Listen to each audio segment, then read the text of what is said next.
fall in oil prices, then I think agriculture is the way to go. Continuous investment in the agricultural sector cannot be overemphasized. And with even the closure of the land borders, which has further enforced the ban on the importation of agricultural products, investment in the agricultural sector has become lucrative.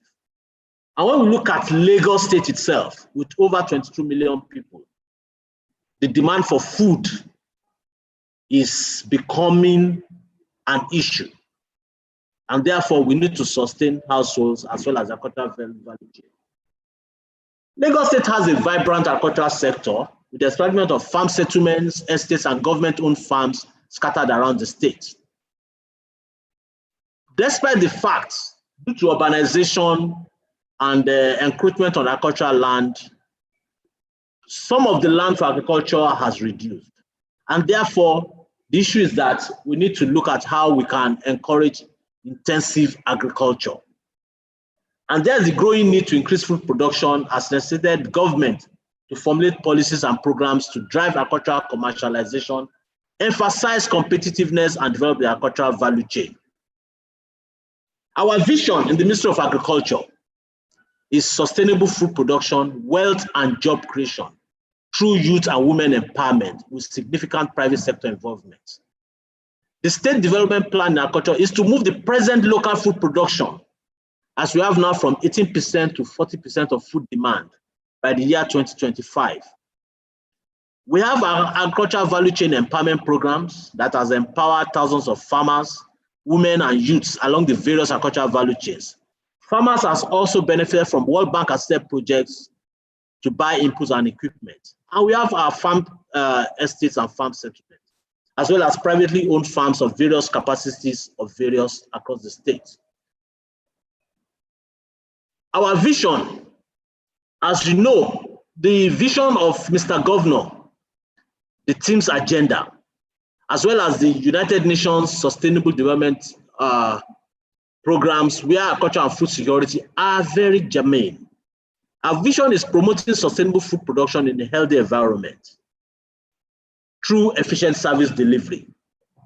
And also the team's agenda of Mr. Governor is making Lagos State a 21st century economy. And therefore, we cannot achieve all this without research. So, and to say here that the state government has already been using research as a veritable tool to effectively and efficiently utilize all our programs. Well, I cannot talk without looking at even the structure of the Ministry of Agriculture in Lagos State. We have 8 departments, and the technical departments are mainly the agricultural services for crops and livestock. We also have the veterinary services, the fishery services, forestry services, agribusiness, which is a new department, to ensure that the private sector are mainly involved in agriculture, and then the planning, research and statistics, finance and accounts, and admin and human resources. We also have agencies in the ministry. We have the Lagos State Coconut Development Authority, an agency that is responsible for coconut development. And as you know, Lagos State is the highest producer of coconut in Nigeria. We contribute about 60 to 70% of the coconut production. And also the Agricultural Land Holding Authority, which is for sustainable agricultural land management. And then the Lagos State Agricultural Input Supply Authority for agricultural inputs to farmers statewide. As also the Lagos State Agricultural Development Authority, which is responsible for extension services and also provision of the technical support to farmers. And I tell you, this agency is really responsible for research in Lagos State. We have what we call the on-farm research, and this agency works with research institutes. We call it REFILS, REFILS, Research Extension Farmer Input Linkage System.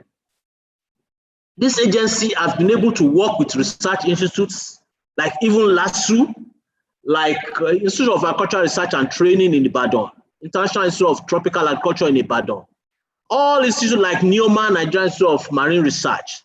This agency is responsible for ensuring that research from our researchers in universities and research institutes are adopted by our farmers in Lagos State.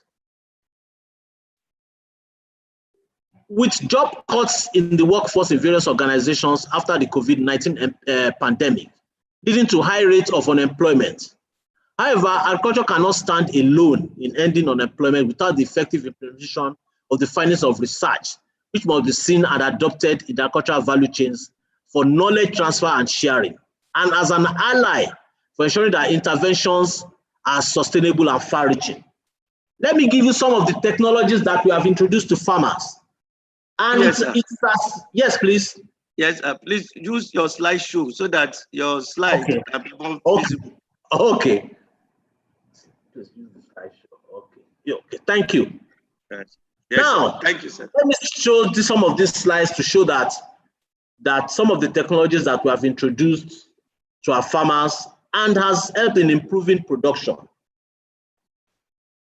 For example, in the fisheries, effect of broodstock weight on the production of Clarias garrapinus. This is to evaluate the effect of size of broodstock on the growth rate of Clarias, and also to evaluate survival rate of juveniles in relation to the size of broodstock, and also the economic viability. And we have seen that the bigger the broodstock, it also helps in ensuring that the juvenile you have are better and can give you more yield than if you are using a smaller broodstock. So you can see it on the screen. And we have had 85% adoption rate from farmers. Next one. On livestock, especially in piggery, we have looked at effect of rice offal inclusion in the diet of growing pigs. And we have a 90% adoption rate, even in our pig estates. In our pig estates like Berigbe as well as Okearo. And these are technologies that has helped in improving the yield of farmers. Next one. Also in the poultry, some of the technologies include effect of the replacement of maize with cassava peels in the diet of broiler chicken. These are also some of the technologies that from research institutes that we have been able to simplify and then transfer to farmers with 85% adoption rate by our farmers.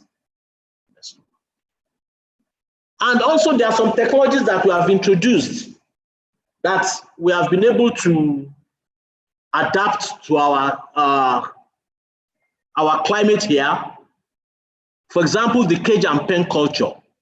That is, we are trying to utilize the aquatic advantage of Lagos. More jobs, source of protein. And I tell you, we have over 400 cages in Agbowa as well as Afowo in Badagry, where a lot of our youths have been engaged. Also, rice hulls, pellets, biomass briquettes.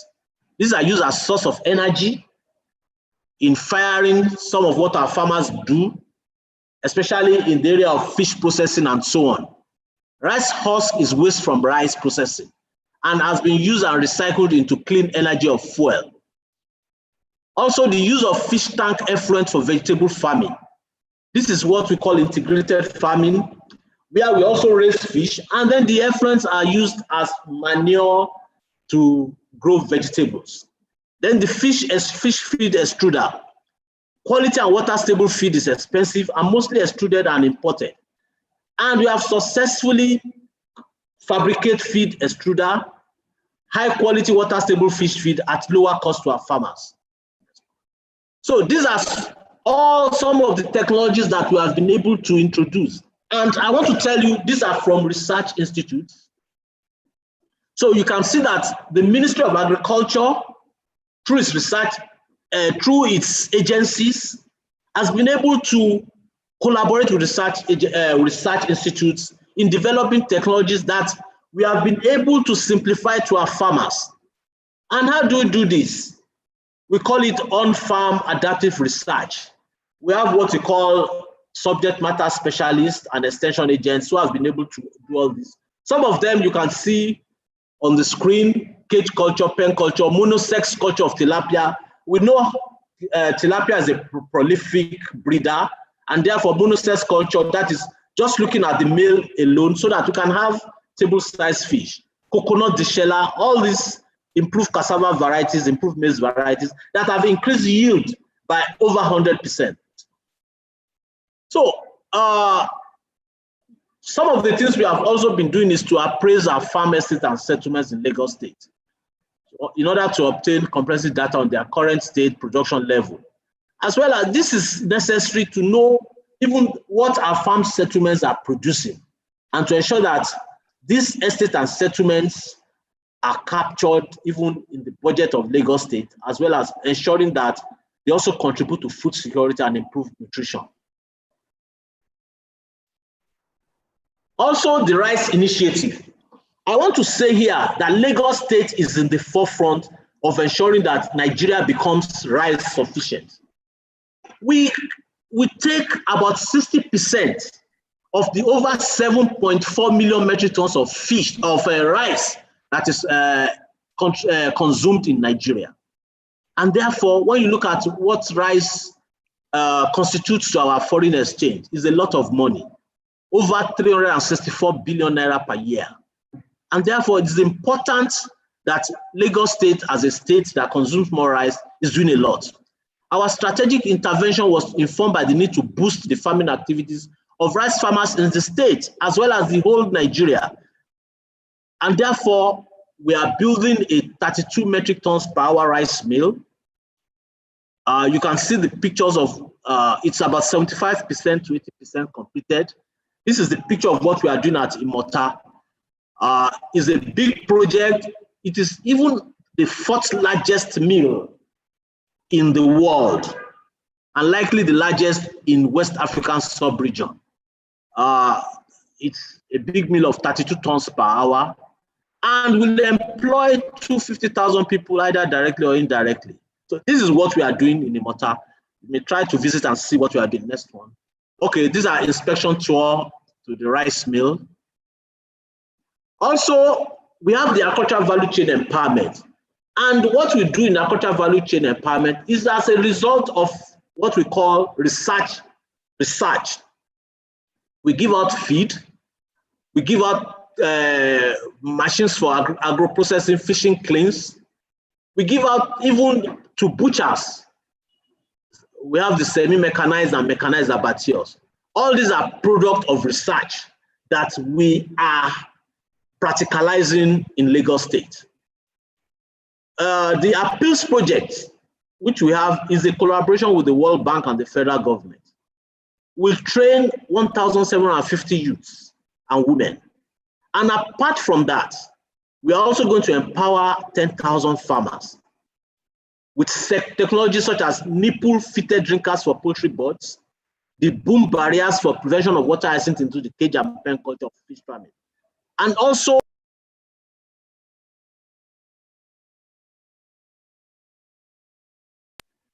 to ensure that rice production is improved. I want to say here that 15 years ago, rice yield in Lagos State was just about 0.8 metric tons per hectare.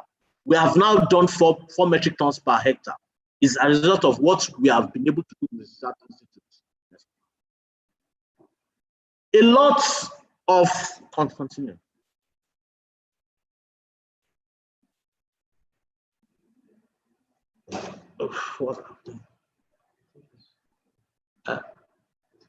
Just from there, okay. Now, I've talked about the issue of appeals project. Now there is another project that we are doing that is going to bring in youths into the agricultural space.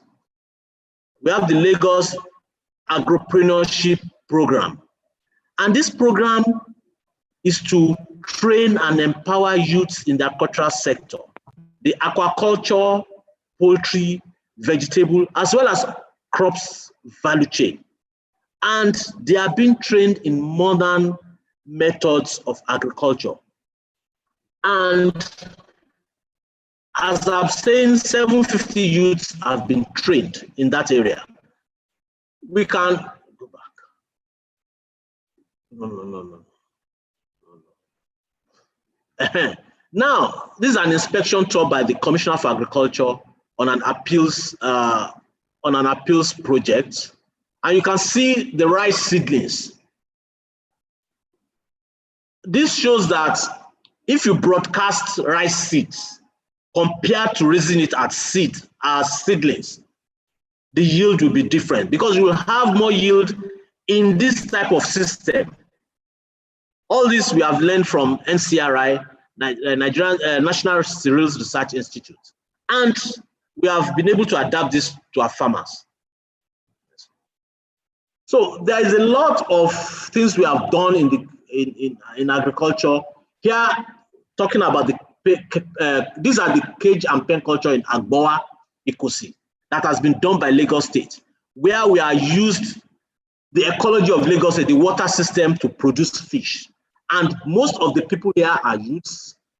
And these are technologies that we got from Neoma, we got from even outside the country, as well as Badegi. You can see all these that we have been able to do, 400 kgs, and we are going to do more because the state is well adapted to the issue of technology and research. Okay. Next. Also, we are also digitalizing and computerizing our agricultural land. Now, we want to ensure that the agricultural land we have in Lagos State are not encroached upon, and we have data, not only data on the land, but also data on the fertility of the land, the soil data, how the land what the land can be good for, either crops, either aquaculture, either poultry, and so on. These are some of the things that we are doing in the state. Also, the red meat value chain. Lagos State as a state consumes 6,000 heads of cattle every day because of our population.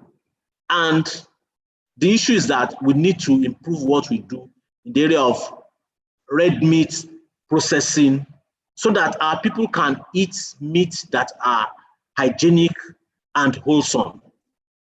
And one area is that we have been ensuring that private abattoirs come up, and not just private abattoirs, semi-mechanized and mechanized abattoirs. And some of these technologies we have even learned from some other African countries like Botswana, like Namibia and Kenya. And there's nothing wrong in learning from such countries because they have a better red meat value chain than us. And so we are learning a lot from them. We don't need to go to US or Britain. And these are some of the things that we have learned from them to ensure that the issue of technology. Okay, on the red meat value chain, we also approve the issue of health certificate for our abattoirs. That is all compulsory for our veterinary officers to inspect and ensure that meats that are slaughtered in the state are verified. Some of the long-term strategies are, we are introducing livestock identification and traceability system so that an animal could be traced from the cattle market to the shops. The use of meat boxes instead of bags to convey beef cuts, as well as even our meat transportation system, refrigerated meat vans. These are some of the things that we are doing. You can see some of what we do in the red meat value chain. We now have meat that are slaughtered hygienically under semi-mechanized and mechanized system. Also, the promotion of greenhouse technology. For example, when you look at cultivation of tomato or pepper in the north compared to Lagos, when you cultivate in an open field, in the north you have more yield because they have limited cloud cover. Unlike in Lagos State where the cloud cover is almost total. And therefore, the issue of greenhouse vegetable farming is very, very key. And this is an area that we have also been able to adapt to our condition. We have the greenhouse technology in Araga. We also have in Yafin, Badagry. So these are some of the greenhouse technologies. And apart from that, we have introduced in schools, in secondary schools, where our students also have adopted greenhouse farming in their schools, in many of the schools. One area where we're also looking is to work with the private sector. And we are working with the Dula Nigeria Limited on Lagos Aquaculture Center for Excellence. This will provide input support to 5,000 fish farmers in the state It's part of the program of Mr. Governor. We want to diversify farm fish species in Lagos State. This Lagos Aquaculture Center for Excellence will buy fish from farmers, will process fish, will do filleting, we'll do a lot of things. We'll also can fish. And the target is that we will improve the fish production in Lagos State between 20,000 metric tons and 25,000 metric tons by the time this project starts. It will produce 50 million quality fingerlings. It will create 1,000 jobs, even during the construction phase, and 500 direct jobs for youths that will engage in the project, and 25,000 direct jobs across the value chain. And we can see that this is as a result of research, our collaboration with research. Because without research, I do not think we can get all this information, as well as being able to adapt all this to our farmers. Next one. And by the year 2023, our target is to train 15,000 youths. I want to say here that we want to bring in more youths into agriculture. We are setting up a Butchers Academy next year. That Butchers Academy is to train youths, even graduates in the area of ensuring that they can go into that area of red meat value chain. Be butchers, not the present type of butchers, but butchers that are well trained. And even the issue of artisanal fishery. So a lot of youths, we are bringing them into the agricultural value chain. That's it.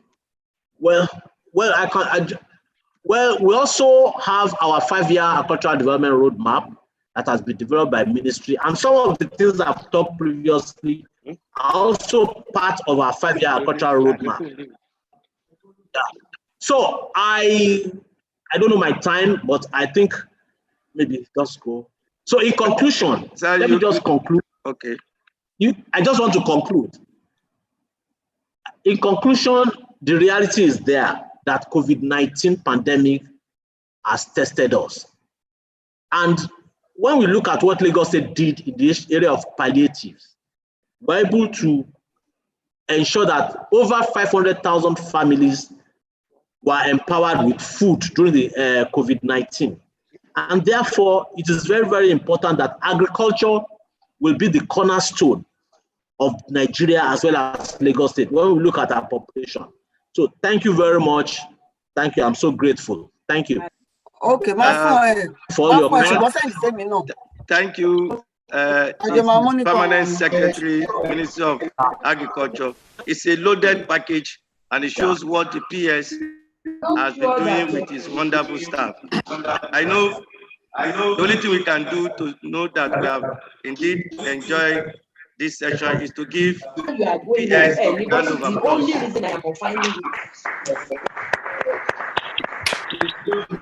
To thank the Permanent Secretary. Thank you. I want to say thank you. Let's, because of time, we want to, we're taking questions later on. Dr. Donson, the PS, just let's wait. Because I want to say thank you, sir. Dean, don't thank him yet so that he doesn't leave. He has not finished his job. He has only delivered his case. People want to know.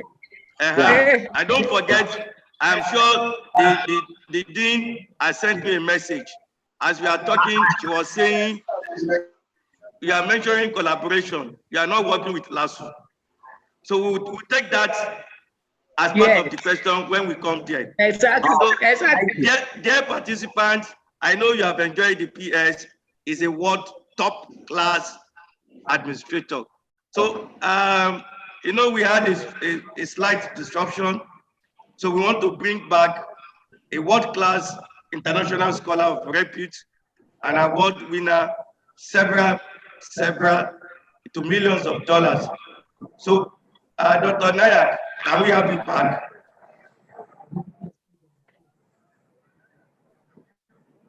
Yeah, I'm here. So, do you want me to present again from where Yes, I left? Okay, you can continue where you stop, or you can do a bit recap, and then so that we can just, yes. Yeah, I mean, there are two options. One, of course, given the time, you can proceed to the question answer, and then, I can participate and answer some of the things. Or if you want, I can cover the slides that I got caught up. Just continue with your talk. We are enjoying it before the Zoom interruption. Okay. Do you know where I got cut off? I think, yes, we are showing the ecosystem, the ecological system in India, where you are showing, go back. I know where you stopped precisely. Go back to your slide. No, not here. Go back. When we were looking at, okay, no, yes, here. Yeah, yes. Okay, here? Exactly. Okay. Let me do this.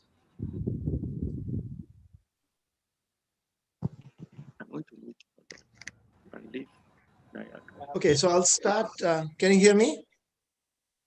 Yes. Okay. We can. Loud and clear. Thanks for the additional time. That's really fantastic. And I'm sorry for the disruption. I don't know what but I gave the entire lecture, believe me, without being connected even.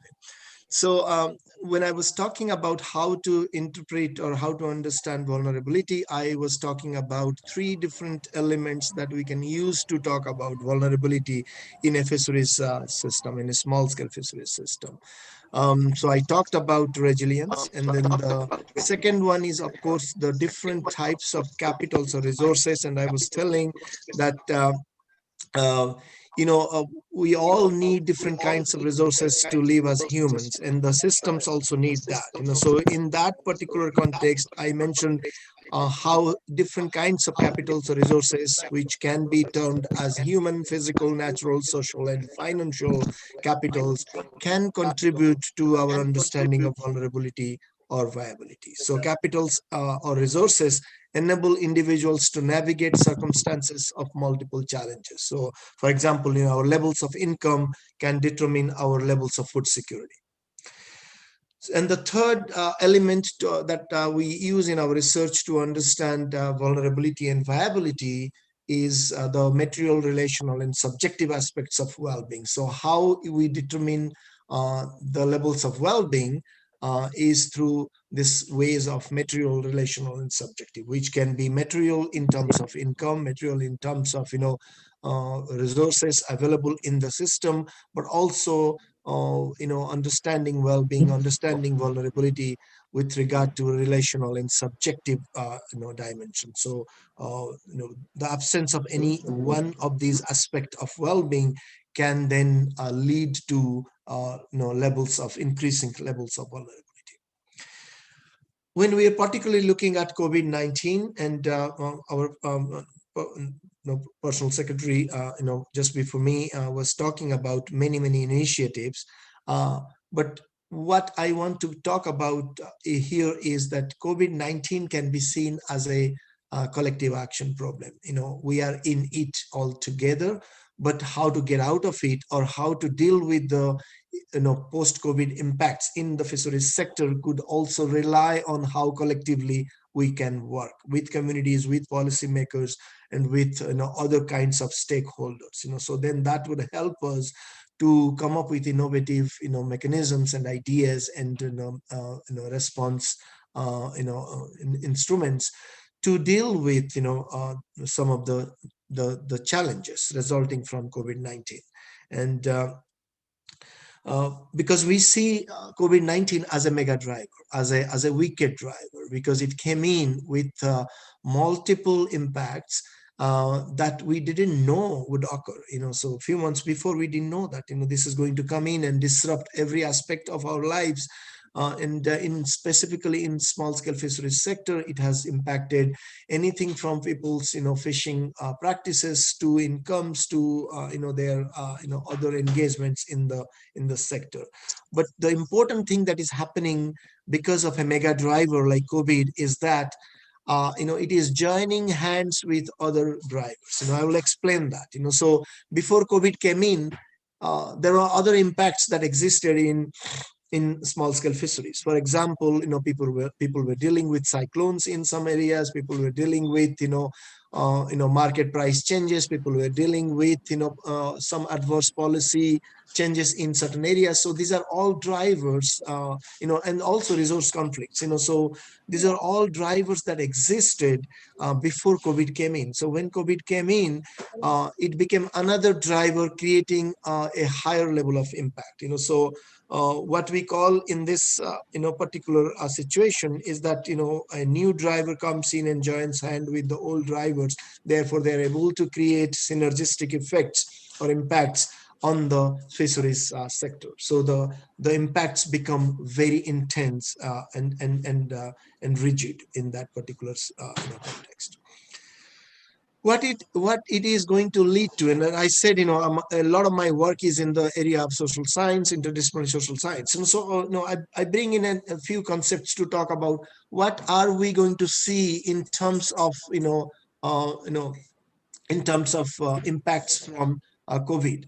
One of the areas of impacts of COVID in fisheries is going to result in increasing levels of injustice, increasing levels of disproportionate influence and impact in terms of different groups. It can impact men and women differently. It can impact small fishers and big fishers differently.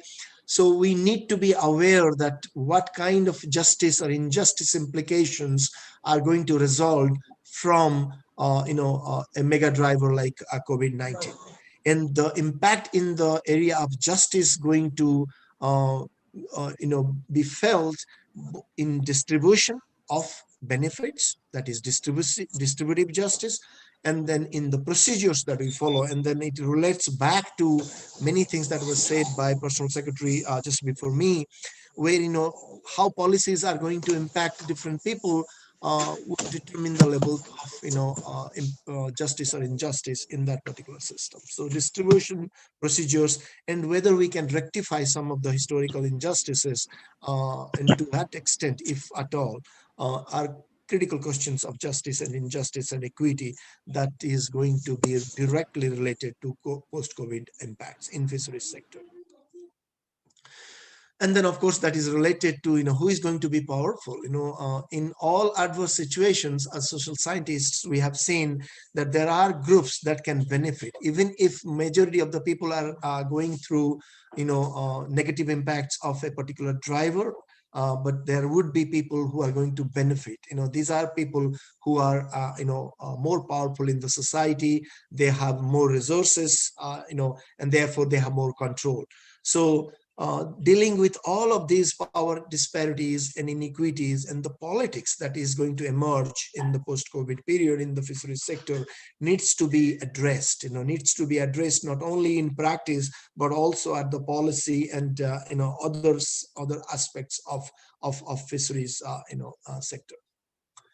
So what do we do with these multiple impacts? Because impacts are going to be material, impacts are going to be relational, impacts are going to be, subjective in nature, impacts are going to be in the local level, impacts are going to be at the national level.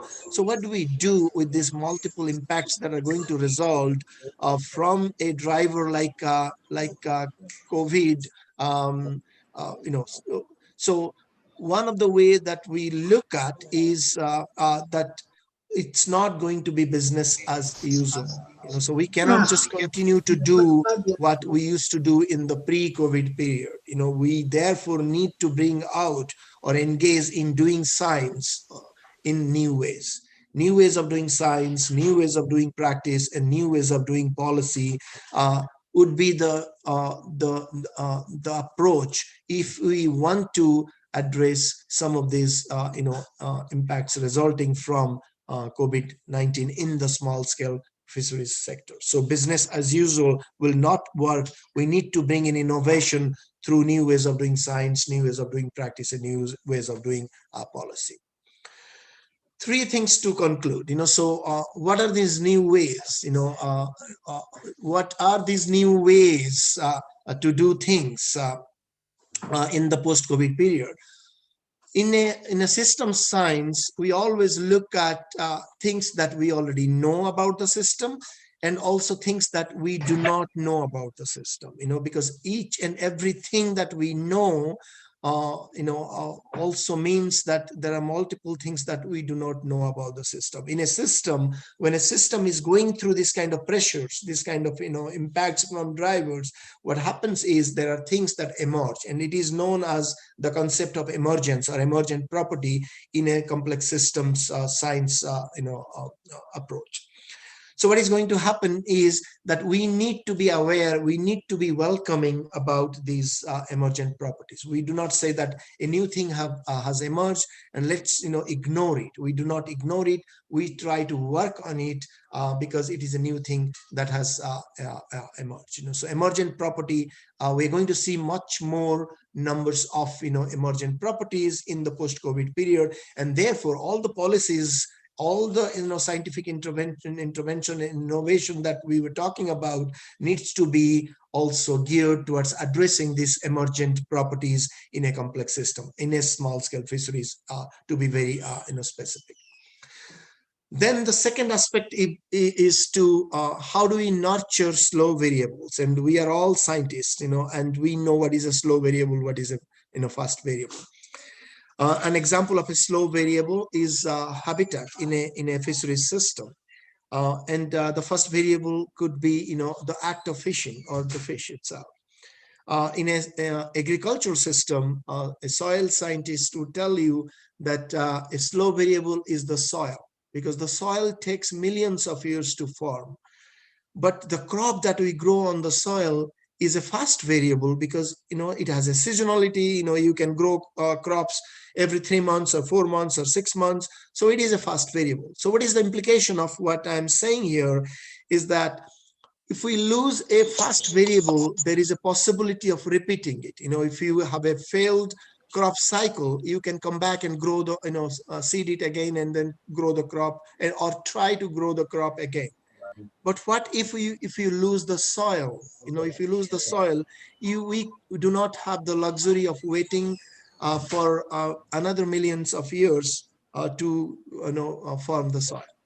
So the key element here is then when we are going through crisis like COVID and all the systems, the food production system, the fisheries, and the agriculture, the other kinds of systems are going through intense pressure, we need to be careful and we need to nurture the slow variables. If we lose the slow variables in a system and and lose it, then we lose it forever. We don't get it back so easily. So nurture the slow variable. And therefore, going back to the previous talk by our personal secretary, about the policies. So we need to do policies in a way that values these slow variables, that do not allow the slow variables to die when we are impacted by a wicked driver like COVID-19. And then the last one is how do we maintain diversity? Diversity allows for different components to make us resilient. So if one fails, then you rely on the other. So the more diverse the system is, the more resilient the system is, the more sustainable the system is.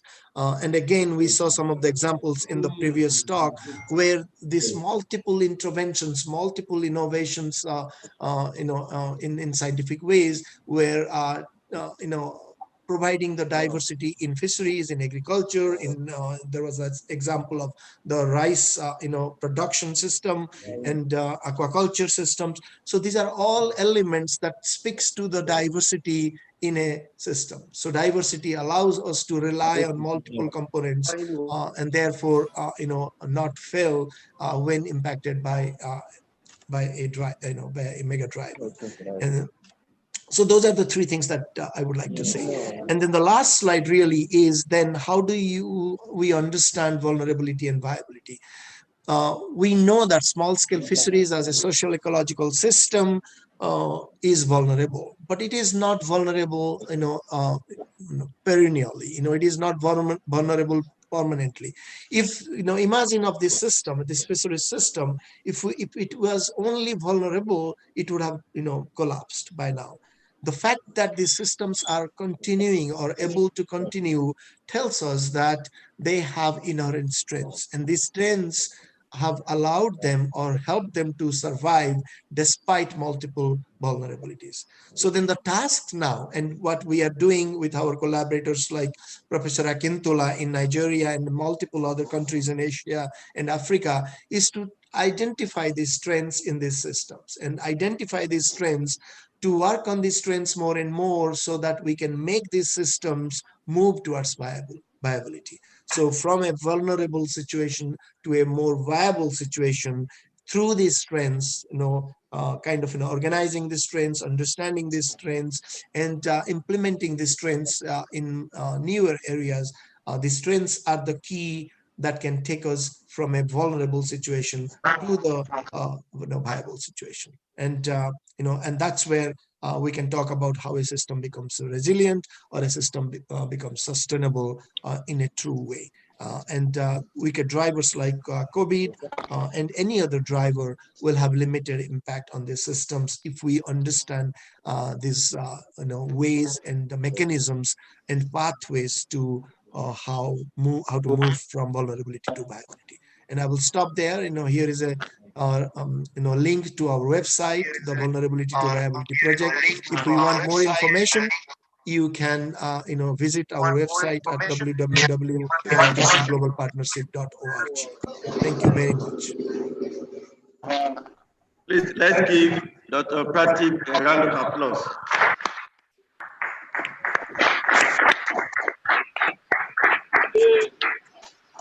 I want to thank you for a beautiful rendition of that thought, sharing that.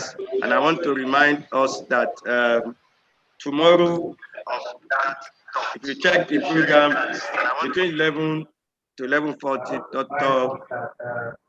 Nayak will be holding a workshop, and I will join him. Like I said, we are on a project together to talk more on the vulnerability to viability and the partnership.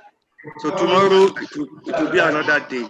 Now it's time to take question from the audience. Can you start to us to indicate by raising hand so that you can be so recognized?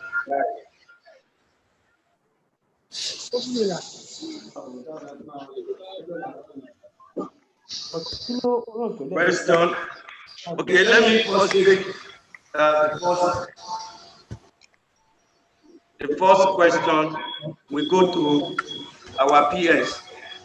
Now we are in Lagos State government owns the ministry and Lagos State University. Please unmute. Mute others and leave. I think the echo has reduced. Now, what are the programs in place to ensure and promote a more collaborative relationship between Lagos State University, particularly Department of Fisheries, and the ministry? And all the departments, my people are complaining it should be with the Faculty of Science and the ministry. Okay. Maybe just both of that, and then okay. So, other question, please.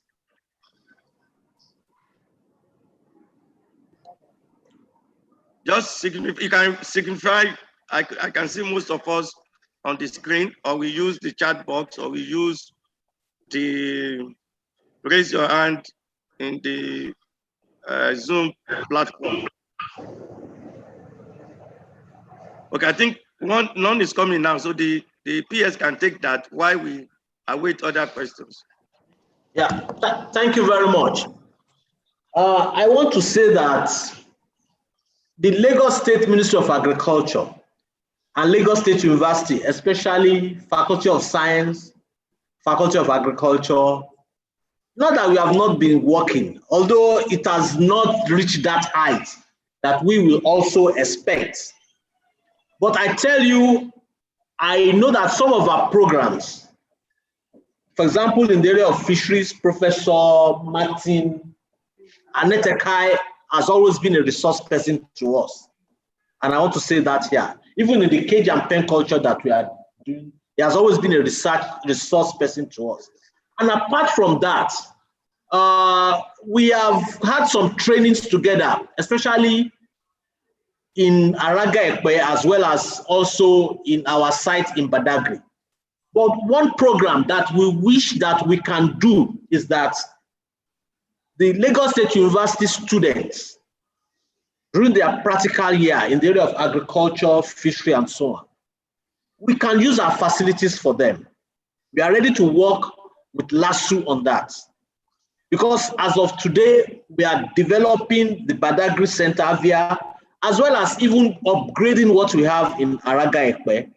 And I want to tell you that even we are going to ensure that our Agricultural Development Authority now start working with Lasu in the area of research. We also want to encourage that. So there are programs in place. And if Lasu has programs, we can work together. So we are ready to work with Lasu, but that's our own institution. That's the own institution that is owned by the state. So we are ready to work with you. Thank you. Yes, thank you. I can't thank you enough than this to reiterate the fact that both institutions, you are giving the lead, and I think that's the thing that the dean will be very happy about, as well as the vice chancellor. And then I think there will be need to do a follow-up. Okay, thank you. That puts the industry, the academics, and the administrator, the policy people begins to work together. Yeah. If I've not, okay, let me check the charts. None yet.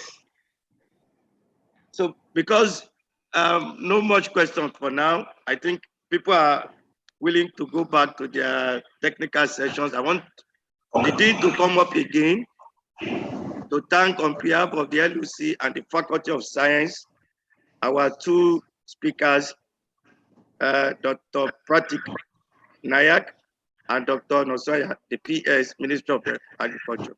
Dima.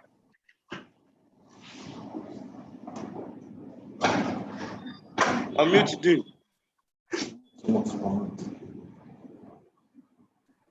Unmute Dean. Okay, can you hear me now? Yes, Mark. Loud and clear. Okay. Yes, I want to say good afternoon to the permanent secretaries, sir, Dr. Nosoya and Dr. Nayak from Canada. We want to say a very, very big thank you on behalf of the Vice Chancellor, Lagos State University, Professor Olariwaju Fagbohun, PhD, SAN, NPOM. We say thank you very, very much for being part of this conference. And on behalf of all the distinguished professors and members of Lagos State University Faculty of Science, we say thank you very much to Dr. Nosoya. Today, this afternoon, we have learned a lot about the rice mill at Imota, the appeals project that is building capacity for youth. So we have hope for all our youths. And then we've learned about the database of all the land holdings in Lagos State. So we've learned a lot from you, Sam. So this is an eye-opener for us that this is what the government is doing in Lagos State. And we as institution can do research in that area. And we are going to take it at your word, sir, that you have said we can do our IT with you, our students that do IT in the field of agri, and that your agri developer, they will integrate with us, and there'll be a collaboration with the faculty so that we can do research, and then you can bring us to the front line too. We will follow up for the collaborations and for the linkages and whatever we can, even grants, if we can get from you. I want to say very, very thank you very much, sir, to the Permanent Secretary of Agri for taking your time. It was really a really knowledgeable time. And at the same time, thank you to Dr. Nayak. We want to say thank you very much. Even with the time difference between Nigeria and yourself, you are here to, I'm sure you are 6 hours behind us, and I'm sure that you will have woke up early to do this presentation. And that is very, very good. Want to say thank you very, very much. We appreciate you on behalf of the Vice Chancellor and all the professors and members of Faculty of Science. We hope that next time when we are having this conference, you'll still be part of us, and then we'll still have some words for us. Thank you very much, and God bless you. Thank you. Thank you, Dr. Nosaya. Thank you, Dr. Naya. Thank you very much. Thank you. Chairman, LOC. Thank you, Didima. So we can now go back to our technical sections. The rooms will be opened shortly. Room 2, 3, and 4. 1, 2, 3, and 4. Thank you.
Good afternoon, everyone.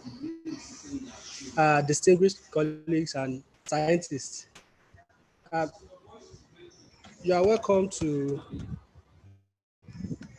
the technical session, room 1 for physical sciences. Participants are now free to unmute themselves and share screen as we call them for their presentations. Quickly, I am going to share screen to see all that are scheduled to present today, particularly for this session.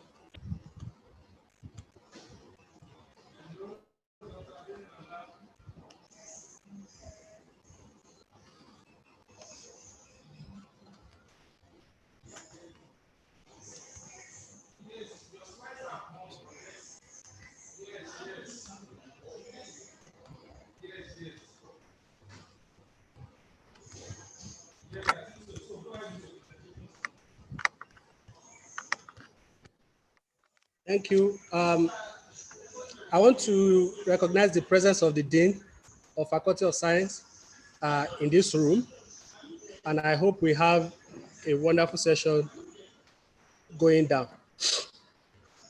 Dr. Adewusi Mustafa Oladimeji, please, if you are here, you'll be presenting on analysis and modeling of cloud attenuation effects on satellite signals in a tropical location, Southwest Nigeria. Mr. Sonya Oluseyi, you would also be presenting. Ms. Oladeyi Temitope Rebecca, you'll be presenting. Mrs. Akerele Olubumi Christiana, you'll be presenting. Mr. Obieguna Dominic Shukwebuka, you'll be presenting. Mr. Oji Prince, you'll be presenting. Please, if you heard your name or the name of your co-authors, please you can, and you are ready to present, you can indicate in the chat room so that in that order, we'll be able to call everyone. In addition, we are aware that some people were unable to present in the morning in physical session, physical sciences, room 1 in the morning. So you shall all be accommodated as well, but kindly state in the chat room what your abstract number is and who is presenting. Thank you very much. Let me go to Dr. Adewusi Mustafa Oladimeji. Please, are you here? If you are here, please unmute yourself.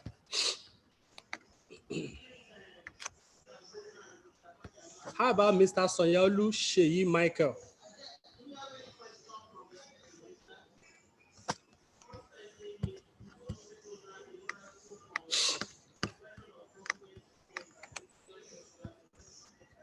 I can see Dr. Adewusi Mustafa.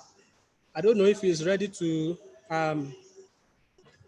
do his presentation. Adewusi is ready. Well done, Dr. Adewusi Mustafa. Kindly, I will stop sharing now, and then you come up with your screen. Thank you, sir. Okay, okay.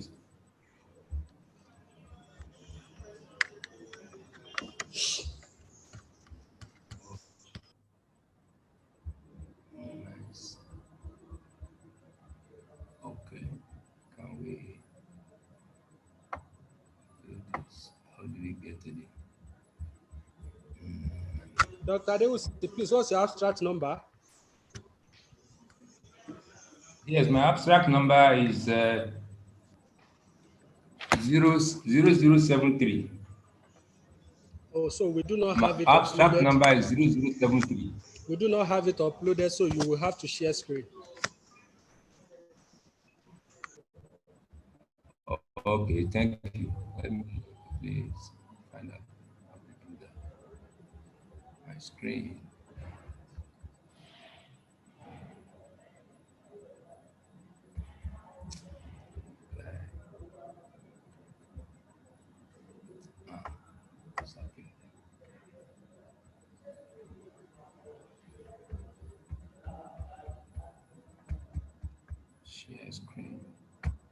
Is there any difficulty sharing screen, sir?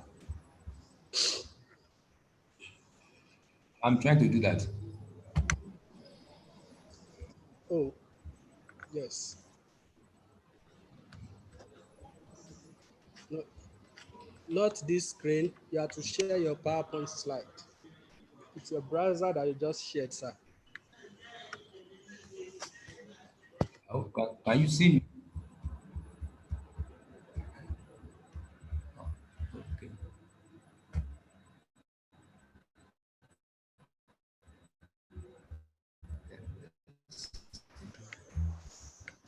We can only see your browser, sir. We want to see your PowerPoint.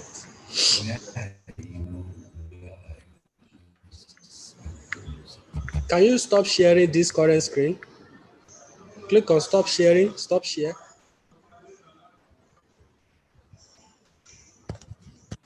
Okay, I am going to assist from here.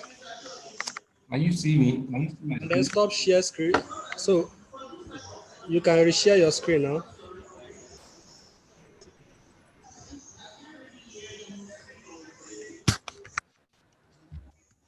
Can you see my screen? Not yet. Mr. Sonyaolu Sheyi, please, are you here? I've just done that.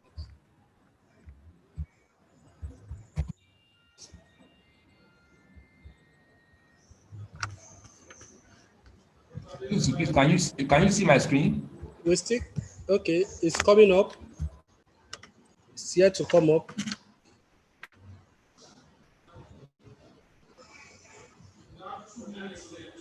Yes, we can see your screen now. Please go ahead. Can you see Dr. Adeosu? We can see your screen now, sir. Hello, can Adeosu? You can see Adeosu's screen now. Yes, we can see your screen. Kindly confirm you can see Carry on, Adeosu's sir. screen. Carry on, sir. We can see your screen. Okay. Okay, thank you. The presentation on analysis in a tropical location, southwest Nigeria, specifically Ota in Ogun State. The outline has shown, and it is really a report on the research carried out to improve the availability of satellite signal in the Ota environment.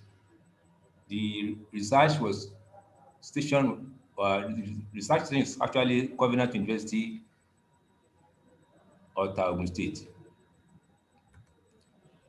Now, the slide shows that when we have temperature gradient negative, the tendency or the experience is that the high to low. But when they are positive, when they are positive, as you can see, it is having moving in the reverse direction. So in those places where the temperature gradient is positive, we won't have cloud. The clouds are found in regions where we have the gradient negative, as you can see on the figure 1. And here we have majorly the low cloud, the medium cloud, and the high cloud, all in the troposphere. The types of cloud that exist are 10, as shown, cumulonimbus, and all the rest of them. The analysis, the data were collected for the cloud on daily basis, and other climatological parameters. Similarly, the analysis shows that the daily average of cloud amount in the wet season varies from 82.3% to 92.7%, while the daily average variation in the dry season ranges from 70.4% to 89.1%. The visual cover further shows that the monthly average of cloud amount vary from 77.2% in the first month, that is December of the dry season, to 7.6% at the last month.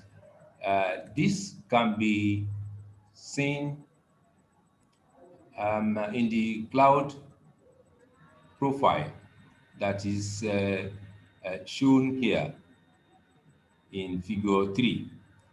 And at the same time, the figure is carrying the corroboration of the local station data with the satellite data collected or obtained or acquired for that station.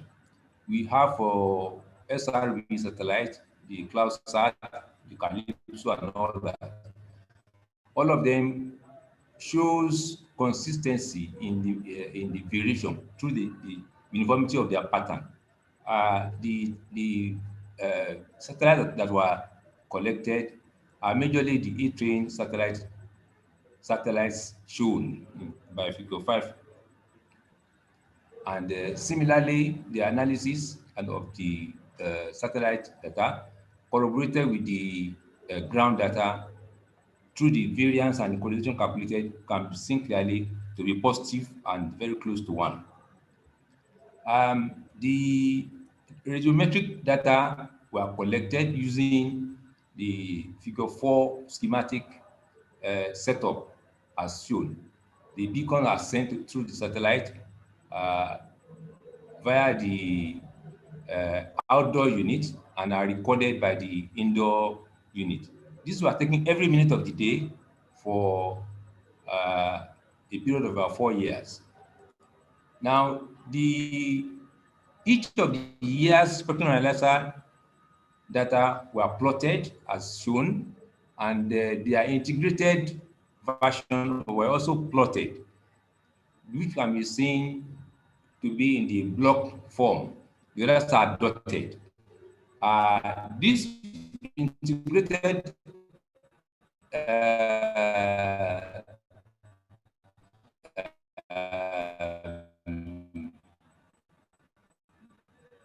data represent the entire area, and it was the Sorry, Dr. Adewusi. predictions by the existing cloud models, such as the Dr. lead model, Adewusi, Salunem model, you have 2 minutes model, more, sir. sloping model, and I can hear you. Oh, yeah. Well, we can see from here that the data collected at the station, as shown, has an obviously wide gap relative to the predicted values of the existing models. So it shows that there is a need for us to have a peculiar model developed for OTA, because those other cloud models were specifically developed for some other locations.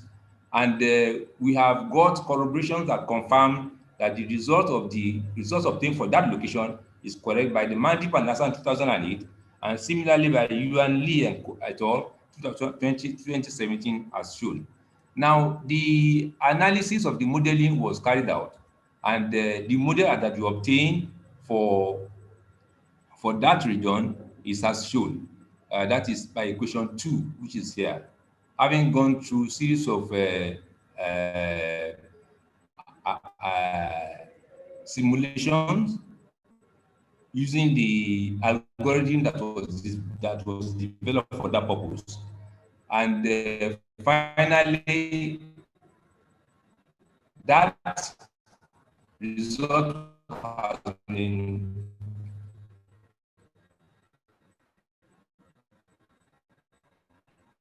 published, and we hope to carry out similar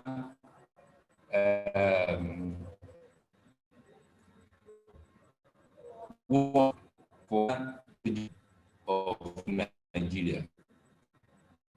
obtain our specific model as the other models around the world, either underneath the cloud generation values, they underestimate it. Thank you. Thank you very much, sir, Dr. Adewusi. We really enjoyed your presentation. Do we have any question for Dr. Adewusi on analysis and modeling of cloud attenuation effect on satellite signals in a tropical location, Southwest Nigeria? Any question?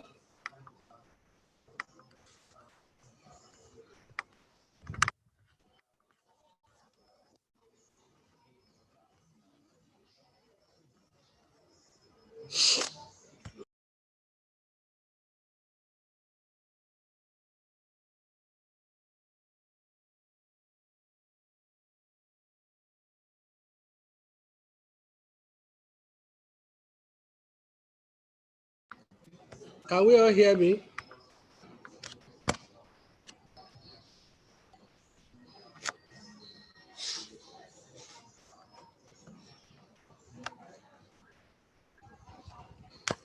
Dr. Adewusi, can you hear me?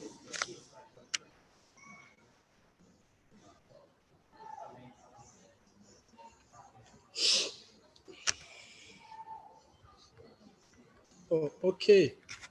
Somebody is responding via the chat that he doesn't have question for you. So on behalf of the Dean and the Chairman, Local Organizing Committee, Fosic 2020, we want to thank Dr. Adewusi for sharing with us from his wealth of knowledge. We will continue to work together, and we encourage that we all visit the website to download the slide of each presenter at the end of the program. Thank you, Dr. Adewusi. Do we have Dominic in the house?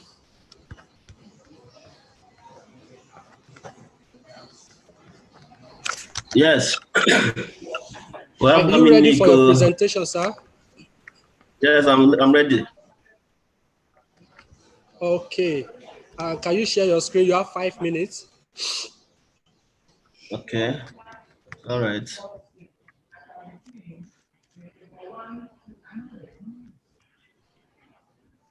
Good day, ladies and gentlemen. My name is Obiebuna Dominic, and I'll be presenting this topic on behalf of my team, effects of full halo geomagnetic storm on African low latitude sector, Ethiopia as a case study.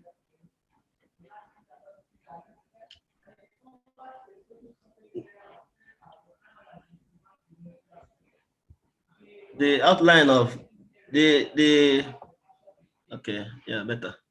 Now the presentation outline will be in this form: introduction / literature review, data and data analysis, discussion of results, and then we conclude. Now we all know the importance of atmosphere to life on Earth. Now the part of atmosphere we'll be concentrating on is the endosphere, which is the region of maximum ionization. Then the ionosphere is very vital to life on Earth, especially the area of communications and transportation, especially the area of navigation system.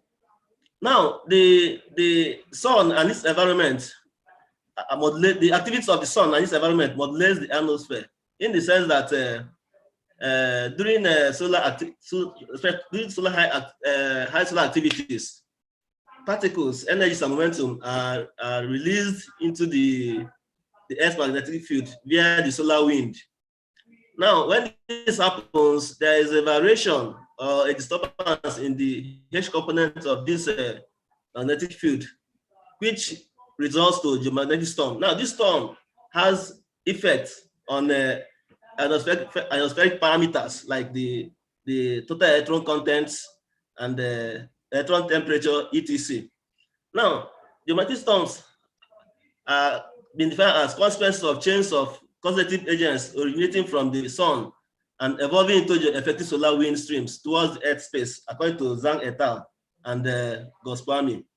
Now, the effectiveness of a solar wind depends on two criteria. One, the direction of the movements of this solar wind, and then two, the duration. If the more they prolong the stream, the more the disturbance, the geomagnetic storm.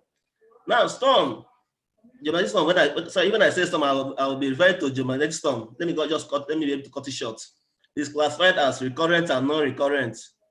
A recurrent geomagnetic storm happens during solar minimums, and it's usually within 27 days periods. While non-recurrent are caused by coronal mass ejections, CMEs, henceforth, and usually occur during the solar maximums. Now, these coronal mass ejections are classified as either halo or non-halo. Halo CMEs are those. When I say CMEs, I mean coronal mass ejections. They are coronal mass ejections that appear to surround the occulting disk of the observing coronal graphs in sky plane projections. Now, a halo coronal mass ejection can either be full or partial.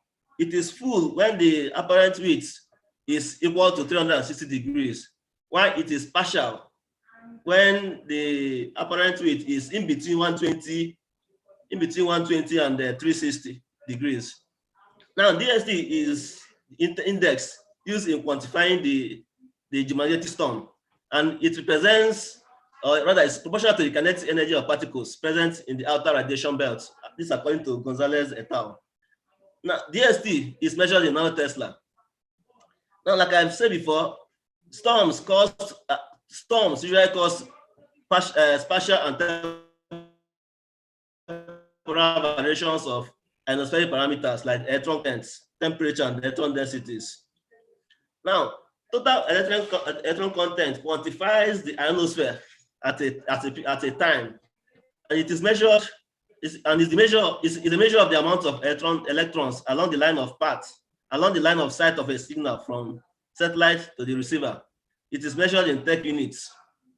Now, ionosphere, depending on the location, could either be low or mid or high, according to these specifications here. Now, the purpose of this study is to examine the effects of storms on low latitude ionosphere, and then second, to compare to look at the responses of the low ionosphere to a full halo geomagnetic storms. Now, our data, the location of our study is at this, which is 9.02 degree north and 38.44 degree east. Now, the data for this study was obtained from this station here, this CD's station. Why there's a software called Gopi, which was used to calculate and extract the tech value, the tech value in readable format, because usually it's downloaded in the RNS form. So what this software does is to use ephemeris and then differential code biases to generate the tech.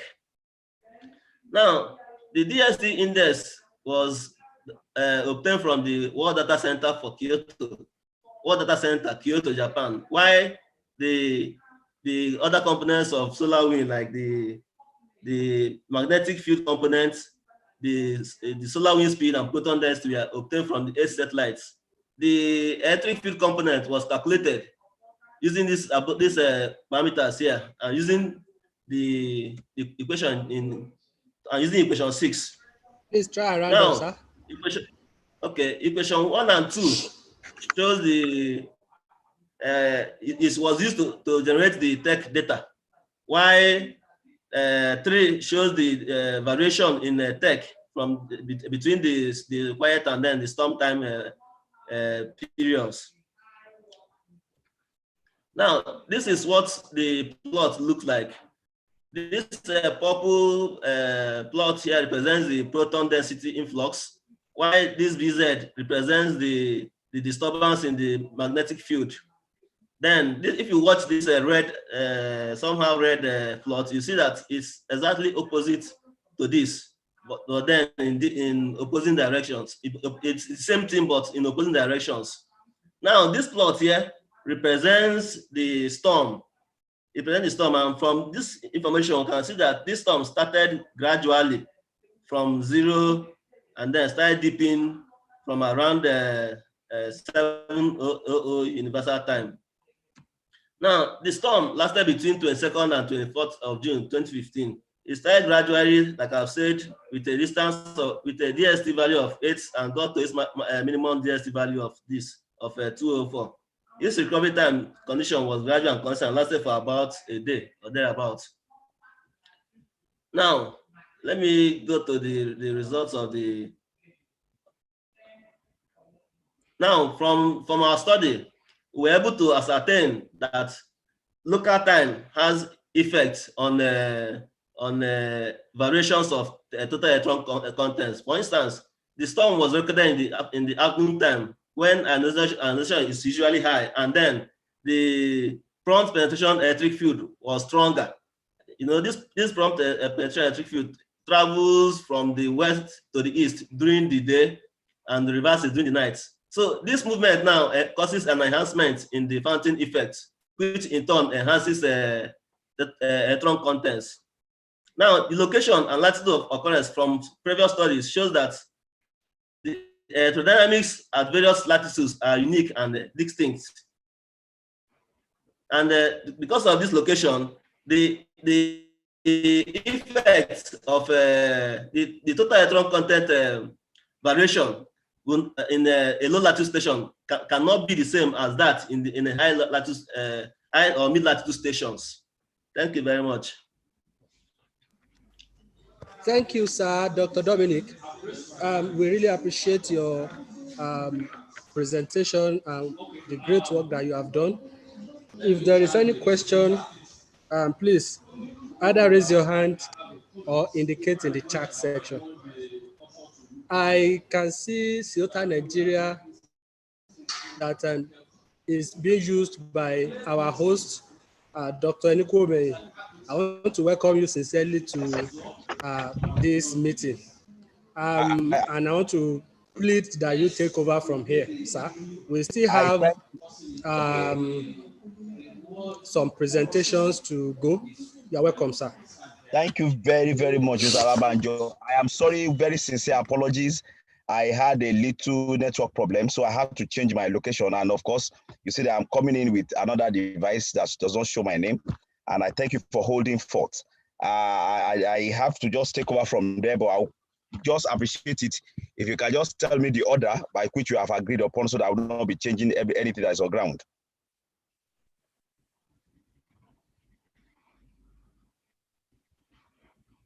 Can you hear me, please? Clearly, sir. I will share screen now so you can see the schedule. Okay, fine. Fantastic. All right. Here is the schedule for the day. Although we have some spillover from the morning, but I'm not sure they are here. But for myself, I have 2 presentations to make now. But before that, I would have loved the others present. Dr. Adewusi has presented, and Dr. Dominic over here has presented. So we have left Mr. Sonyaolu Seyi Michael, Ms. Oladeyi Temitope Rebecca, Mrs. Akerele, and Mr. Oji and myself. So these are the people yet to present. Thank you, sir. I do thank you for that very, very precise display that you just made. I will just therefore call on Mr. Seyi Sonyaolu to just make his presentation. Of course, you know the timing, you have 7 minutes, then we'll take questions from there. Mr. Sonyaolu, please, if you are here, share your screen and go for your presentation. Thank you very much. I think we lost him to connection. Mr. Sonyaolu. Then we will not wait. We'll call on the next person so that we can enjoy the session. And the next person will be, can we call on Mrs. Akerele? Is she in? Mrs. Akerele is not in. We have Miss Oladeyi. I'm not sure she's Here. Miss Oladeyi, are you in? Are you in to just give us your talk? Okay, while we are trying to get them together, Mr. Labanjo, now that we know you are here, please kindly go for your presentation, please. Oh, thank you, sir.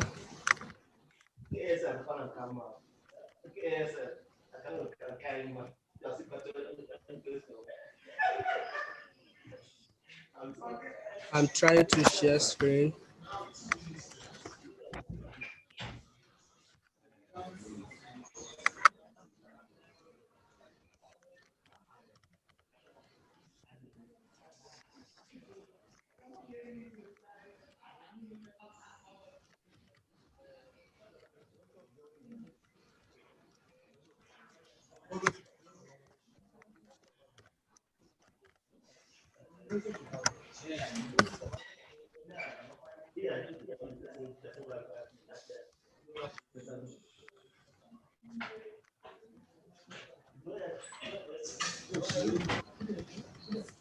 We can, Mr. Labanjo, we can't see your screen. I'm sure I'm not the only person. Oh, sorry, sir. Can you see my screen, sir? Yes, you are good to go now. We are good to go. Yes. Good afternoon, distinguished scientists. My name is Olabanjo Olushola from Department of Computer Science. I'm presenting a research on stack ensemble machine learning model for prediction of danger zones towards a global counter-terrorism. This work was supervised by Professor Benjamin Aribisala. We know that measures have been taken to reduce terrorism global effect, and those measures include social media awareness, social cultural awareness, news media, and attempts to shift vulnerable minds away from such mindset. So many research works have been published, and some others yet to be published, that employ statistical approach, sentiment analysis approach, socio-political projections, use of dynamic network analysis, and bot conversation analyzer to combat terrorism. In this work, we developed a computational technique that work on global terrorism data using stack ensemble machine learning model. Stack ensemble machine learning model is a model that combines two or more weak models. By weak models, we don't mean each model is weak, but we are employing the judgment of two or more models because there is strength in multitude. The objectives include identification of various features that constitute terrorism, development of a predictive model, application of the model to global terrorism, assessing the impact of feature selection models on the proposed model, evaluation of the model using substandard metrics.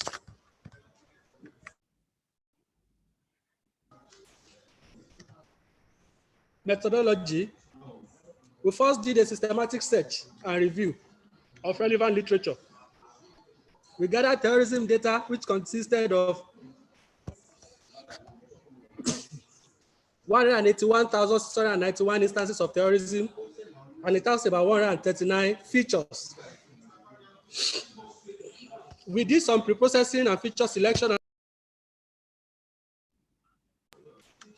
and we applied stack ensemble model for predicting likely terrorism or likely locations of terrorism, and we did performance evaluation.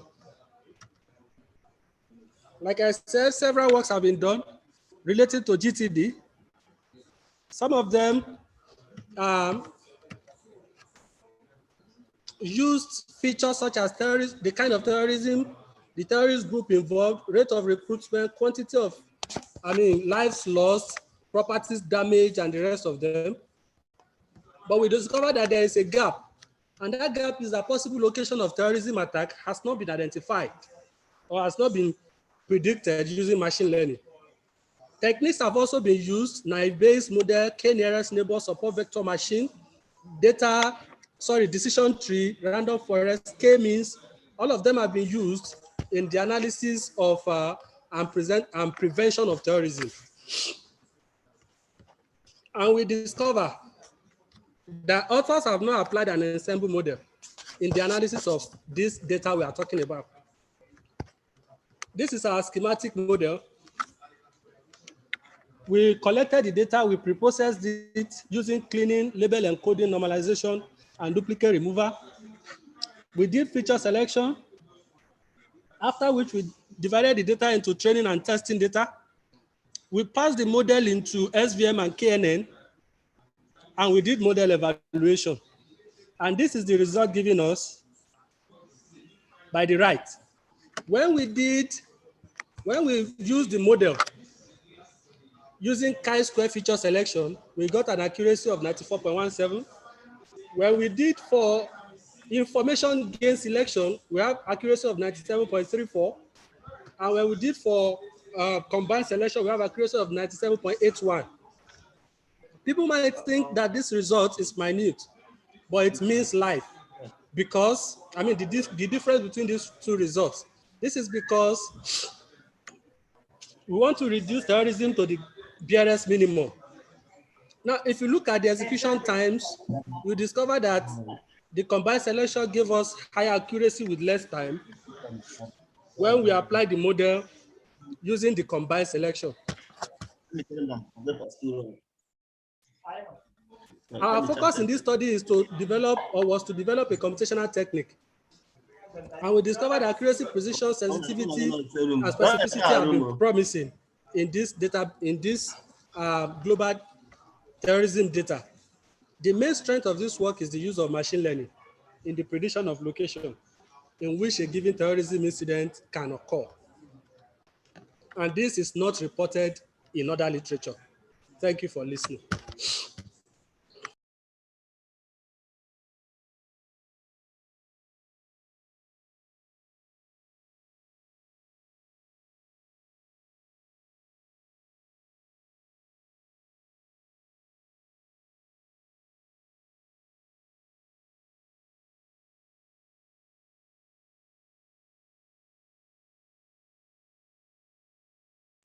I think we lost connection with Dr. Nikume again.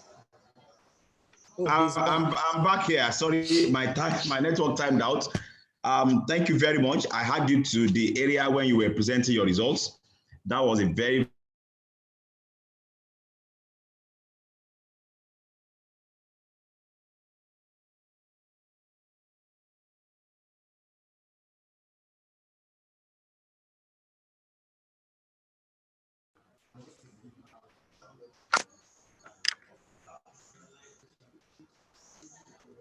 sorry, Dr. Nikume, we cannot hear you, sir.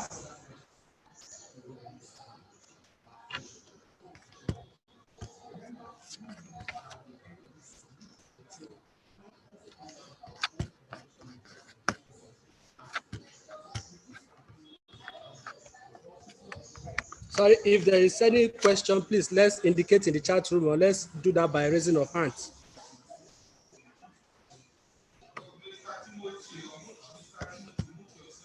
If there is none,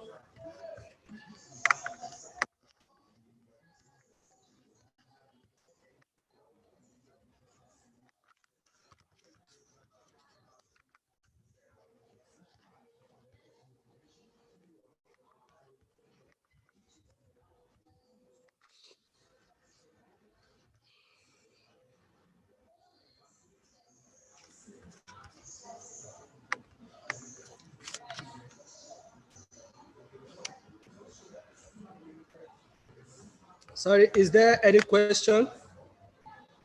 Dr. Dominic, we can see your chat. We really appreciate you for coming on behalf of the Dean and the chairman of LOC. God bless you.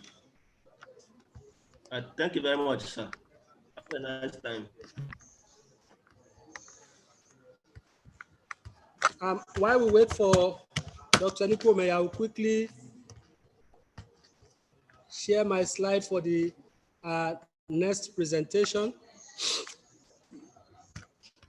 Again, I lost it. Apologies, and we all know that this part of the world, sometimes this type of technology fails. So we are back again. And I was going to ask Mr. Olabanjo a question. If you can hear me, Mr. Olabanjo, am I audible now? Yes, you are, sir. Yes, please. I want to make comments on some of the concepts you mentioned. I took cognizance of the fact that you spoke about weak models, and you quickly retracted by correcting what you mean by weak models. Yes, sir. I think for emphasis, so that we will not confuse listeners, maybe it is proper to avoid the word weak when you talk about models, because a model that is functional to a particular set of operations might be very, very weak or unacceptable or usable to other sets of operations. So maybe when you are talking about how weak a model is, which is a possibility, models can be weak, but you need to say in what context do you refer to these models as weak. Rather, I would prefer the words in the context of what you have just said. I would prefer words like they have not yielded the expected result. They have not performed very well optimally. Those are good terminologies that will help us along the line. Maybe a question that I have asked in the past, you have clarified this, at least I have interaction with what you are doing, and I know that the extent of it is a great work. I would also want to know if the scope, because you mentioned, if you could go back to your slide, you mentioned about the casualties, the types of casualties across regions. I want to see that as this, what is the scope of this, of the data that you have captured for these results?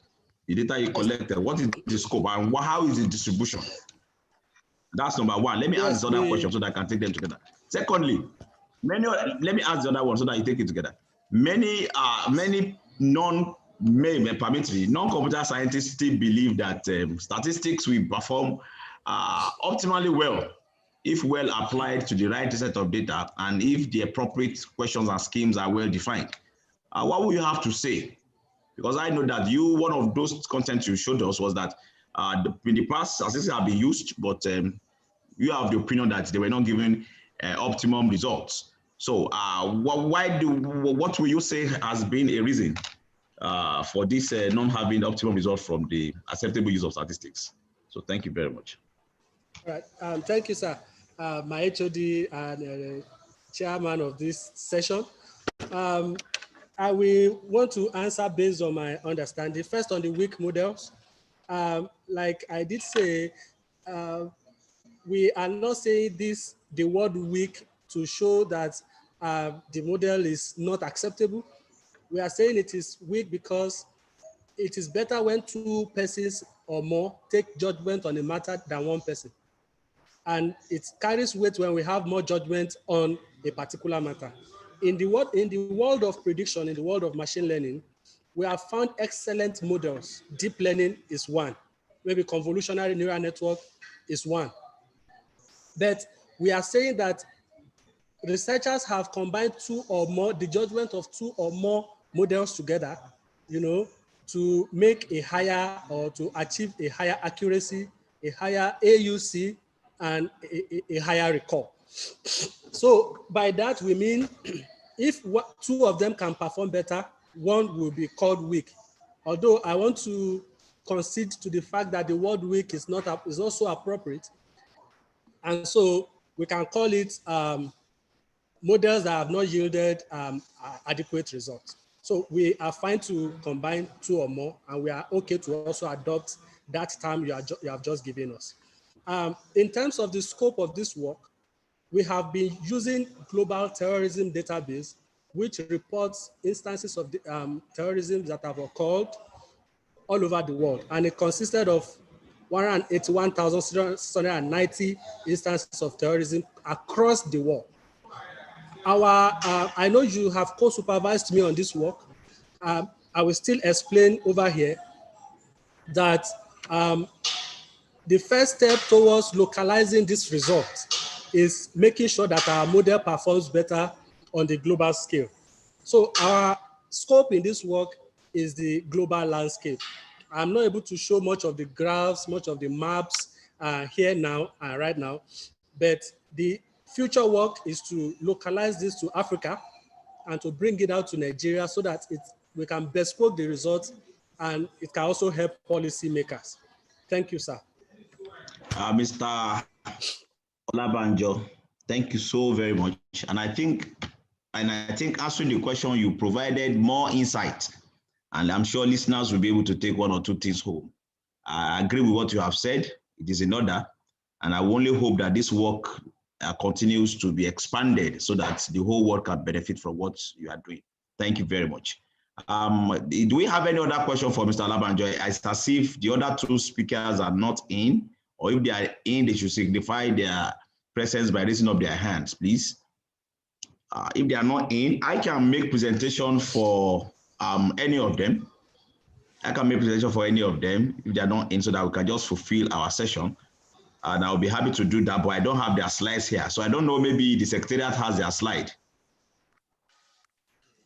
I mean, Oladeyi or Sonia Olu or whoever. I'm checking, sir. Okay, if you have the slide, we can quickly go through it. And of course, to the best of my knowledge, I'll be able to say one or two things about what they have presented, so that we can have it on record that we actually took our session up. Do we still have any other presenter that is in the house? Thank you, sir. I am presenting for Mr. Macaulay after you have done justice to your work, sir. Okay, let me just present for this. If you have the slides, I don't have the slides here. Thank you very much. Of course, yes. Thank you very much. Again, I'm stepping aside as chairman, and I will be presenting on behalf of Sonia Olu Sheyi Michael on a work I supervised. It is an ongoing work. Of course, this is a controlled systematic review. And the work is about fake news identification in times of national crisis. We all know what has happened. This work started quite before the NSAS, and we're using global case studies to discuss, to have an overview of what fake news and how the reactions that I can bring to fore. But with the answers, I think explaining what we are trying to do becomes so easy. And that is why we turn on answers as a way to drive home some of the context that Mr. Sunyaolu has presented in this paper. For that, I think I can go to what he probably means by going through the slides, please. Okay, I can't control the slide from here, so I had to wait for the secretariat to help me through. But of course, in trying to introduce, can you just change the slides, please, so that we can move on from here? Or am I not audible any longer?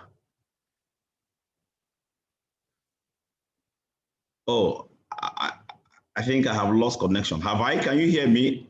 Oh, we are talking about. So that and it's good we go through the slides so that I can put everybody alongside the discussion. We know the consequences of fake news. We know that a news is fake if it is not genuine. But you also know that there are so many reasons why a news can be fake. And I can tell you that one of the reasons that we in information retrieval, and some of us that have done so much research and interest in the natural language processing, we do understand that if I tell you a story in English, you are recasting that story to some two major keywords that can determine the contextual truth contained in that story. So when a news is fake, it does not mean that it is intentionally made not to be correct. Some of the fake news will arise from unintentional representation of a concept. But of course, you know, with the theory of information overload that has been brought about by the continued increase in the adoption of internet technologies, social media, website, almost all of us has a page or two. You can get that for me. Almost all of us has a page or two. On the internet, we have profiles everywhere. You'll find out that people are now doing consolidated user profiles. That if you have a profile in LinkedIn, we want to cross-check it to what you have in Google Scholar and ResearchGate and bring all of them together into a singular interface. So there are reasons why if there's any inconsistency and it brought to the fore, it can be said to be a fake news. So there are several types of fake news, and some of them are intentional, some are not intentional. Of course, you see what happened in the case of NSAS. We put a public understanding that somebody, either those that recorded the scene at the site or the army that shot somebody is lying. But of course, news media has reported, both media reported that people died. So the story, these are factors that determine where if you want to agree that the story is fake or not. Of course, like I said, there has been so much research about fake to have a review of those things that have been done in the work that has been done in terms of fake news propagated during national crisis. Our interest is not about fake news about election, lying to somebody about maybe this guy, this person is a PDP man, is an APC man, and he wants to win. No, those are not national crises. We are talking about shutdown, when there's an earthquake, terrorist attack, and a lot of all of these things. What is the effect of fake news? A lot of work has been done, and some of them by Bukati in 2007, Bonten and Gobe, and Dibia and Mate, all of them in 2020. I'm so interested in the systematic review carried out by the Mate because sanitation. And that was what I started with. I am a natural language processor, and it interests me to gladly tell you that a lot of things go wrong when we try to present a set of a body of story, a body of discussion in another set of language. If we are not on the same page, it is likely we found out that he was just looking at it that in trying to identify this fake news, one of the first approach is to use the language model.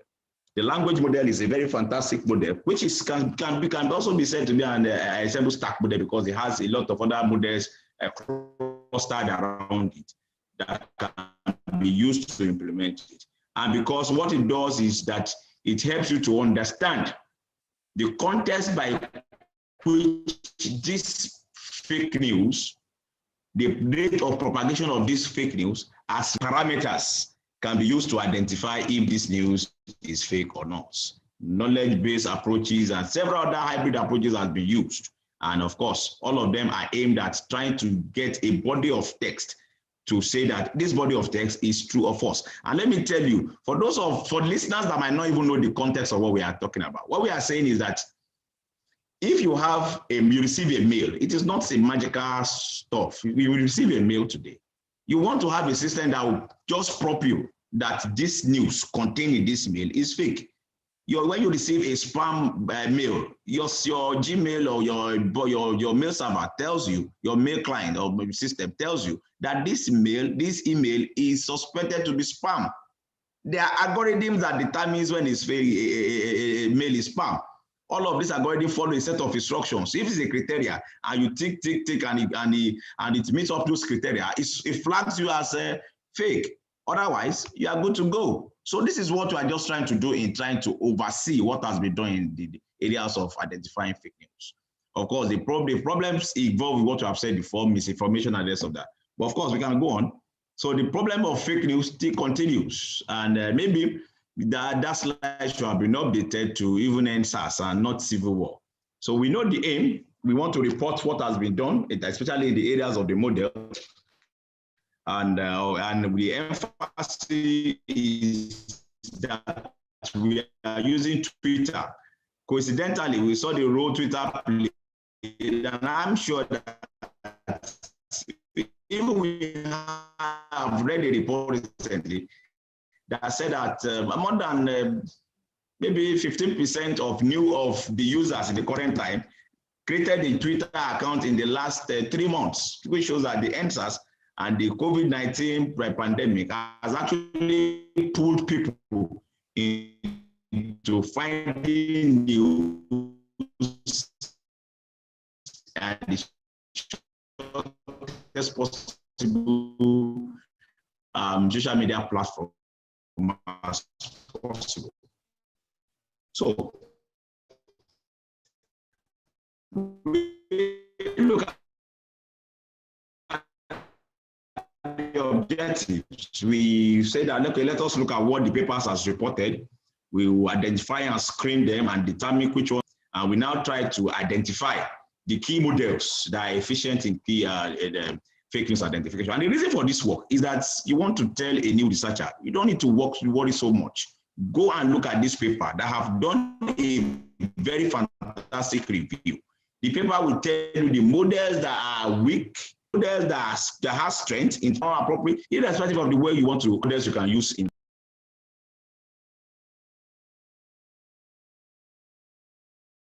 I am indeed very sorry.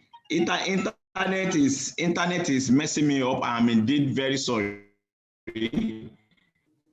I will quickly round this up. Inclusion criteria and exclusion criteria are based on the intention of this work, which is the aim of the work and why we want to carry out this research. But of course, the interest is that there are 382 papers that were reviewed. They were retrieved from Google Scholar. And of course, after careful examination, 125 of them were seen to be relevant following the inclusion and exclusion criteria. We included in the research papers from 2016 to 2020. And the result shows, obviously, thanks, you can go on, thank you. Secretary, you've done so well. The result shows that the CNN, the convolutional neural network, is the most frequently used algorithm for fake news identification. So if it's used frequently for fake news identification across any federal locations, there's a strength in that. It means that the CNN can be explored and expanded. We look at the demerits, of course. We said 75% of the articles that are evaluated use CNN. It means that it has a very strong strength in fake news identification. Of course, this does not say we cannot look at the other 25%. Look at the merits of it. To still come with a level of demerit. We look at the demerits of or what we say it is not, that does not make it absolutely efficient. And we try to improve on it based on what we have found out from other studies. There's a range of precision between 65% and 78%, which suggests that the approach used for this work is fine. And other models came, of course, are also used alongside CNN. I know other models are used alongside CNN. But this is an explicit result. It is just on the surface to tell us that CNN is one of the most appropriate models that can be explored in fake news identification. I thank you very much for listening. It is my pleasure to present this on behalf of Mr. Sonyaolu and myself. And thank you for your time. I'll wait for your questions so that we can just shoot up this topic. Thank you. I'm now back as the chairman of this session. Please permit me. Can I now have questions and comments as regard the presentation made just a few seconds ago? Can I have questions, please, so that we can take it off from there? I know it is getting to 4 o'clock and our people are looking at their time, but we will be fine. It's a very interesting session. We are learning new concepts. If there are questions, I want to have that. But in case there are no questions, why I cannot see any hand up, then I will also, who is the next person? I think, can Mr. Dosumu present for Ms. Oladeji? Mr. Olabanjo, guide me. Mr. Dosumu is not here, sir. He's in another room. Okay, fantastic. So I just go for your presentation for Mr. Macaulay, and we just take it from there. Thank you, my HOD, sir. I'll be sharing screen now.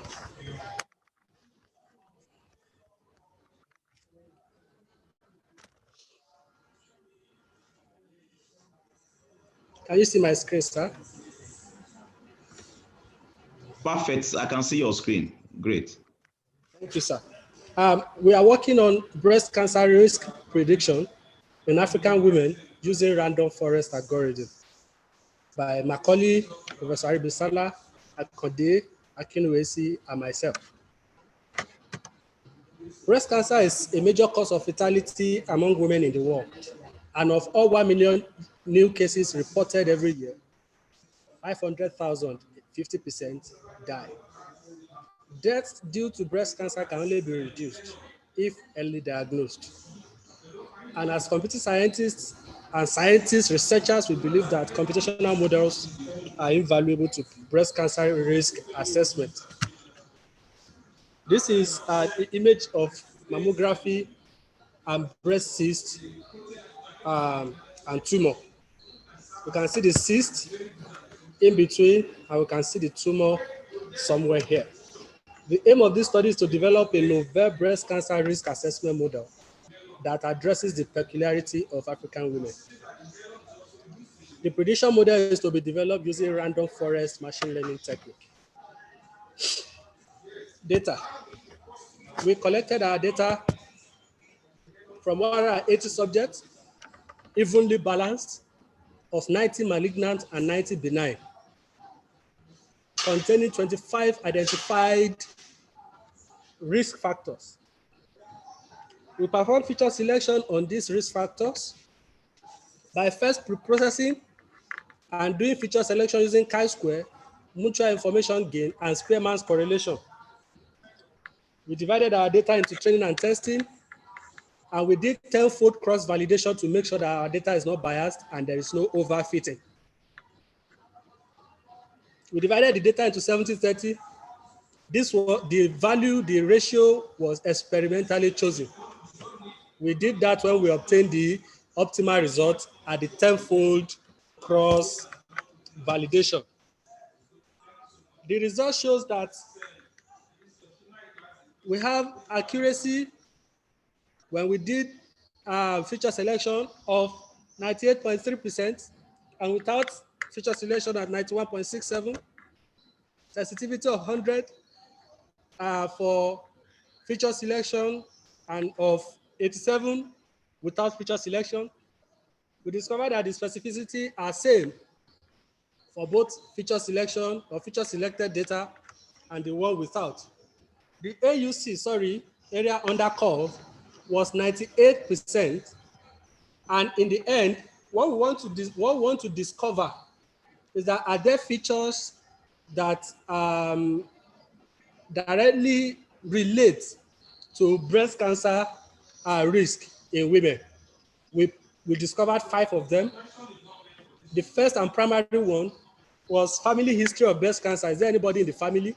So we discovered that that is a very big indicator of whether a subject will have breast cancer in the future or presently or not. We also discovered that mammographically dense breasts from X-ray from mammography also contribute to whether a patient will have breast cancer or not, will be malignant or benign. We also discovered that deliberate abortion is also a factor. The age at which you give birth to your first child is also a factor to breast cancer. And last but not least, or maybe least as discovered in this work, is that fruit intake and regular exercise contribute directly to breast cancer risk among women. In conclusion, we can see that our proposed model, random forest algorithm, has the prospect of achieving good results in breast cancer risk prediction among African women. In the future, we intend to not predict the risk. We want to use this same random forest model to actually diagnose breast cancer among African women. Thank you, sir.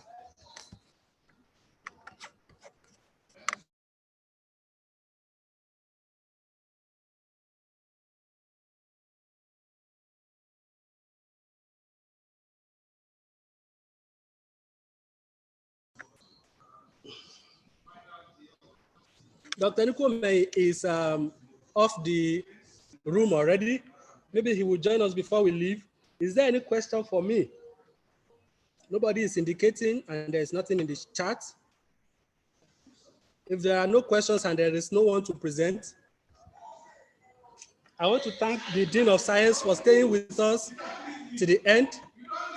I will want the Dean of Science, ma, can you hear me? Dean of Science, ma.